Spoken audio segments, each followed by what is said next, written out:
Assalamualaikum warahmatullahi wabarakatuh. Kami di sini akan mempresentasikan tentang perjalanan hidup dan pemikiran-pemikiran dari tokoh Indonesia Ki Hajar Dewantara. Dengan saya di sini Anabella Adjani Hutahayan dengan NIM 6220926. Saya Dwi Hartono dengan NIM 62220899 dan beranggotakan satu lagi yang tidak bisa hadir dikarenakan ada halangan yang bernama Aditya Dwi. Untuk yang pertama, semasa kecil Ki Hajar Dewantara. Di masa kanak-kanak dan masa muda, beliau kerap dikenal dengan nama Raden Mas Suwardi Suryaningrat. Namun nama tersebut telah berubah sesudah insiden pembuangannya ke Nederland masa itu. Suwardi Suryaningrat lahir pada hari Kamis Legi, tanggal 2 Mei 1889 di Yogyakarta. Suwardi Suryaningrat merupakan anak dari pasangan bangsawan Kuro di Pakualaman, Yogyakarta, yaitu Kanjeng Aryo atau KPA Suryaningrat dan Raden Ayu R.A. Sandiah.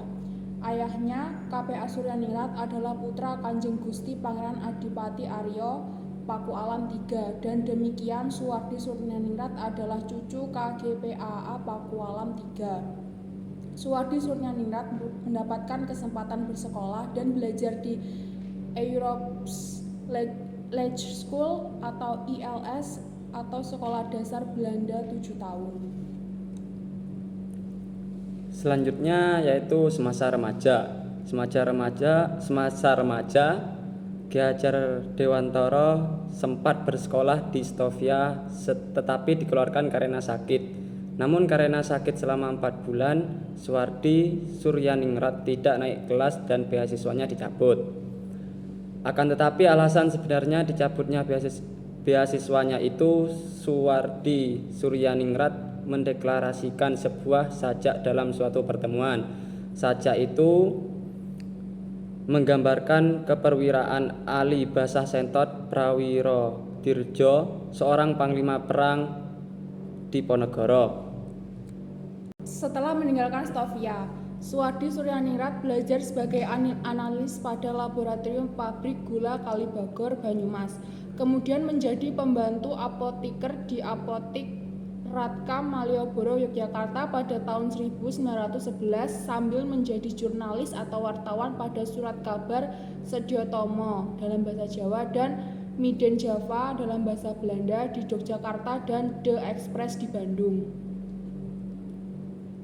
Selanjutnya, sebelum dibuang, Komite Bumi Putra juga menuntut agar pemerintah Hindia Belanda menyelenggarakan parlemen DPR di Indonesia. Proses tersebut juga diwujudkan menjadi nyata oleh Suwardi Suryaningrat dengan menulis sebuah risalah berjudul Al-Ik Eens Nederland Was (Andai Aku Seorang Belanda). Dr. Cipto Mangunkusumo juga turut menciptakan sebuah risalah untuk mewujudkan proses tersebut berjudul Crack of Fresh, Kekuatan atau Ketakutan.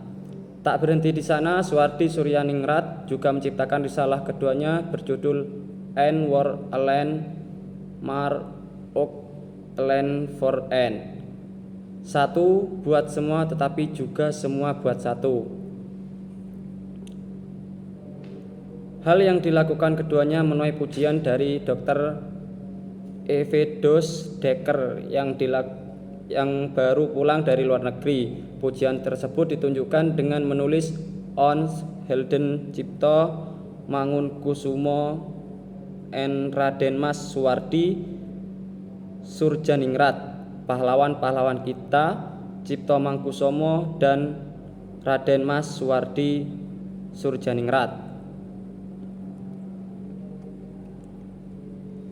Karena tulisan-tulisan mereka tersebut, 3 serangkai Suwardi Suryaningrat dan Dr. Cipto Mangunkusumo dan Dr. E.F.E. Dowes Dekker ditangkap dan ditahan dalam penjara pada 18 Agustus 1913, keluarlah keputusan pemerintah Hindia Belanda nomor 20A.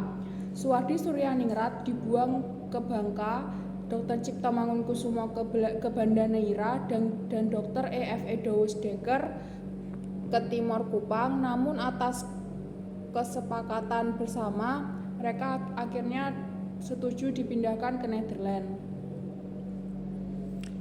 Selama dalam pembuangan Soehardi Suryaningrat memperdalam ilmu pendidikan dengan mengikuti kursus-kursus tertulis dan kursus-kursus malam hingga berhasil meraih akte guru Eropa dalam pendidikan pedagogi pada 12 Juni 1915.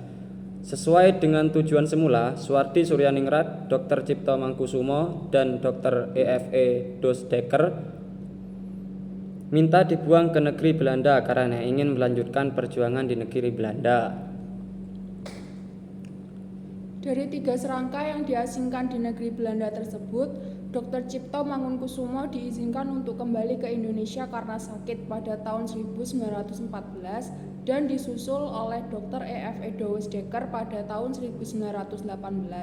Sedangkan Soehardi Suryaningrat baru pulang ke Indonesia pada tahun 1919. Sebenarnya, Soehardi Suryaningrat sudah dibebaskan pada 17 Agustus 1917 oleh pemerintah Hindia Belanda. Namun beliau belum bisa kembali ke tanah air karena di Eropa sedang berkecamuk Perang Dunia I. Di samping itu, belum cukup dana untuk pulang ke tanah air. Para simpatisan kulit putih, Mr. Van de Venter, mengumpulkan dana kepulangan keluarga Soehardi Suryaningrat, namun dengan sopan ditolak. Pada Agustus tahun 1902, Raden Ayu Sutartinah mengalami pendarahan hebat karena melahirkan, dan Soehardi Suryaningrat yang sedang menjalani hukuman penjara di Pekalongan diizinkan menjenguk istrinya yang sakit tersebut. Melalui persetujuan tersebut, Raden Ayu Sutartinah mengingatkan kembali gagasan Soehardi Suryaningrat yang pernah disampaikan kepada Kiai Haji Ahmad Dahlan di Semarang pada tahun 1919 bahwa harus ada suatu perguruan nasional yang mendidik kader-kader perjuangan untuk menentang penjajah. Ketika mendengar kata-kata istri beliau, seolah-olah Soehardi Suryaningrat mendapat ilham atau wisik, kemudian dengan penuh semangat teringat gagasannya dan mulai detik itu beliau berniat sungguh-sungguh akan mendirikan perguruan nasional jika telah bebas dari hukuman penjara. Ayah Soehardi Suryaningrat menyetujui, dan sebagai saksi atas ikrar tersebut, KPA Suryaningrat memberikan tambahan nama Tarbiyah kepada putra ketiga Soehardi Suryaningrat sehingga bernama Ratih Tarbiyah yang lahir pada tanggal 22 Agustus 1920.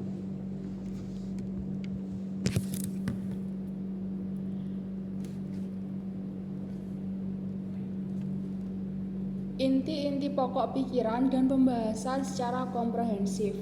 Pemikiran Ki Hadjar Dewantara mencerminkan politik diskriminatif yang merajalela selama era kolonial Indonesia, menekankan eksploitasi dan penindasan penguasa kolonial terhadap penduduk lokal. Praktik diskriminatif bertujuan untuk menjaga kontrol sosial politik, menggambarkan pemimpin kolonial sebagai superior secara materi dan spiritual, memungkinkan mereka menaklukkan yang dijajah secara efektif, baik secara materi maupun spiritual. Pemikirannya melibatkan pendekatan berlapis, mengatasi tidak hanya politik tetapi juga ranah sosial dan budaya. Inti dari hal ini terletak pada bagaimana masyarakat kolonial dapat memanfaatkan populasi pribumi yang terpinggirkan untuk peluang sosial politik. Budaya Pakualaman yang dipengaruhi oleh kekuatan militer memainkan peran penting dalam narasi ini, menekankan pendidikan sebagai alat untuk meruntuhkan struktur sosial kolonial yang kaku. Mungkin sekian dari presentasi kami. Jikalau ada salah kata ataupun ada kata-kata yang kurang berkenan di hati Anda, mohon maaf. Sekian, wassalamualaikum warahmatullahi wabarakatuh.